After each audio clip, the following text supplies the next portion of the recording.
Ania Ken Caesar, atin me kalon, akwo kalon, mwaka madong rong tira bich.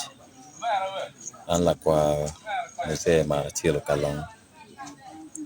Kalon farm, uchake nge lweny pai mol. Kar ma umen mose mara chielo manyeo kida mera moe. Unero komanda pa British. Si ungado ngurao. Ukwanyo muduona gochero kano. Gangi kanya ke luona romo ki KTO Mia Pachwa. Kar madonge no kwanyo muduono umen na kida moe umeda moe ni. So the British gochero kalubu ko mose. Ko kida mera moe gi mer muduo. Tigo nao won mose mara chielo kalon. Tieke dien maduong. Parang dien li pachiel ki mia bo. Mayano pogo dien no e dula dek. Dul me achiel uberi la kwa ke Mia Pachwa. Maduong e uberi kuno rom dien li pachiel. Mia ngweno me wuod achiel nie okot lino. Chiel kere te got ma luone podo.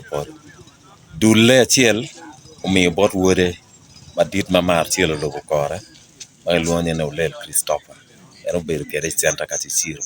Kanya kuberi tie gang pa chan meagi ke Mia Pachwa. Idong history me kalon farm tie kuman.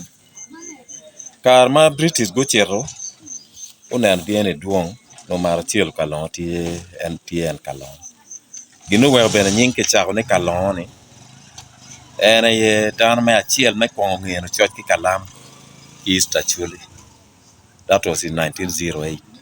No ngato mo ke ken pe angeo book. Piane kar ma British ubino karie marap tie kalon.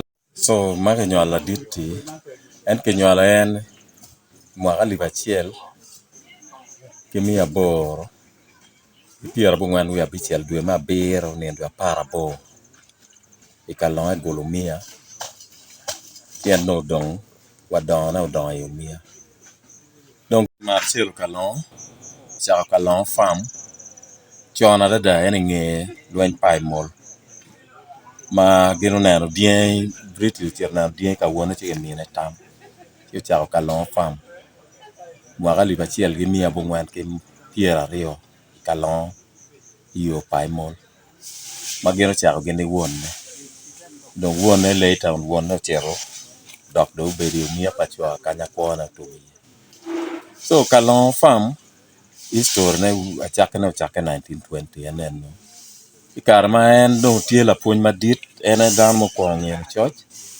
ichwalo en no Kenya Island en die mun ti ichwalo en mwaka piera ngwen wi aber nge World War II ene kichako kelo ke diang mono kalon farm ma kelo dien piera bor no arma kelo dien piera bor no ene bera crossing ki dien mati indigenous ma megi machone ki waro mamon ki wero ene oberi ki that process and dog beri 1975 arma min tie lota min do medo en dien min do mine dien piera bero wi abo ma megi ne ki kelo farm ma governor mano lo Northern Uganda kiliona ni Fadul bigeno go konyo pi ma pie watin wa site ma kalon farm catchment na kano en wan wa konyo dane no chak supplying wa Hilltop Hotel mono kigamo kichwalo wa lera rinyo kere ku diko chona dada mano lo tich ma pie kar mo jong mano gi konyo kidne kwat kinyato ja gen tie dan 120 wi abero mala dit wi gi mo kon no kilonye ni teko and later on dok lo liao leo mat kar mateko to ima gikene do pele munyo ma puro to mo ka ma eno beri farm na chawa so kalon farm no wachwala chakwa Hilltop wa supply en mission kalon ki kalon community en magamente tore no program dong tie me chako yubo gis kitis makakar no beri nget the present gina kaka kanget toa en matie yo gina store transit store me cotton matie ko beri yo pai molle ene kira kalon farm tie kede en no megina by then no farms tie ario again no tie en mega mose mar chielo kalon mano wel die matie no tie mia bero ke piera bor wi abor fresh yam mano tie ke mega Wilson lo tara ke gulu no tie die mia dek ke piera dek ma bene veterinary record de tie en tebe ka ke chere freshing ke non en kira kalon fam no tie kere no eto kira don kalon fam cha bala kere en no time mwara li bachiel ke mia bo ngwen ke piera bor wi abitiele kar mete cover ba mu sevene ga mo lot ki botito e dano rio gin mutime no kalon fam tie ke tractors ario international model made in Germany wan ke kwano deep me washing bien ka chale weekend tie na chiel madit ma bene no tie ke timo bure mo tie commercial jomo ken bene no jomo ken no kelo die na wa as far as ngora yo paton kan gen chwala die ka la diru wara ben kero loke deep kun every week dano ma papat kelo die gi no ene kero wa no ke tiane kere ki kira kalon fam don kere ti kalon fam kira yugo kere ki yugo mano tie standard chinge no ki kero lines abor ke peng matier mal makina tie dege mada madie ye peron karo so karma min do recapitalizing kalon fam amin timo jema beche total i fam kun woke bor la dit governor by then ni ale fadol i konyo pi madiang dong maro no pi dieno kono ora ma popol ngol ke fam ge mar pi no ge bino mar pi en matie treated yo pi mo ma chere tang ya gi maro ma min konyo wa ke yo ugoyo wa calf houses wa make man houses gene yo be ti kalon fam don karma take over time yo mon go yaro ke yaro adipo yaro na kakapi wen ke yaro ana die mar pi ke yaro jama pol tractor beno chero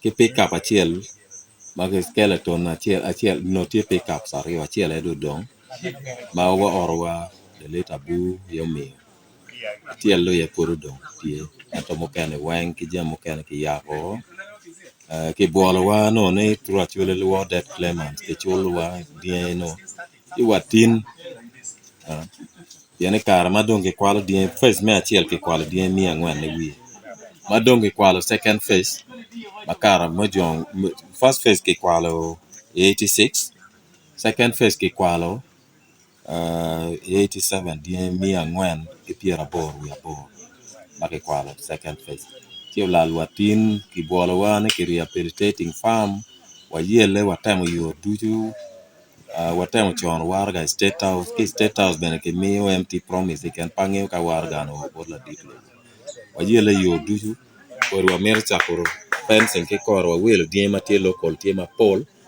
ma ene dong wa mer ngo kai kar ma nyim ka ke min wa die mo ken we shall sell them ti dong we shall reinstate the farm. So prior to that, my peer Professor Tim JJ to eno konyowa. Ichon warga, ikenyo mier waloko be tourist farm. Mano kikelo die matie so hybrid ene wago gi kenyo. Kikelo tieno kwan pi lowo mapapa gin bina kwan no. Kwan merwa me PhD. Kira yang chon ka wiya po. Imwaga piera bero ke wiye. Ki piera bichiel ke wiye. Pola veterinary doctors me ya chuli mana ngoga neno. Ene deleto kono kaka. The late Ochieng Celestino, the late okay. Those are senior veterinary officers Magen Wang, Ubera Timo, they are practical, including and Professor Tim JJ Matimo. Research him up there, which are the best thesis south of Sahara, Karcha, Joan Kikalon farm. She was Leone Kagamenta ye, Ikija Patela Matiene reinstating the farm. And I give a look, government Machala Kwa Muse Makuri. Ala take power of attorney and yatira go farm for a matter that we medu ania Oken Caesar Kalon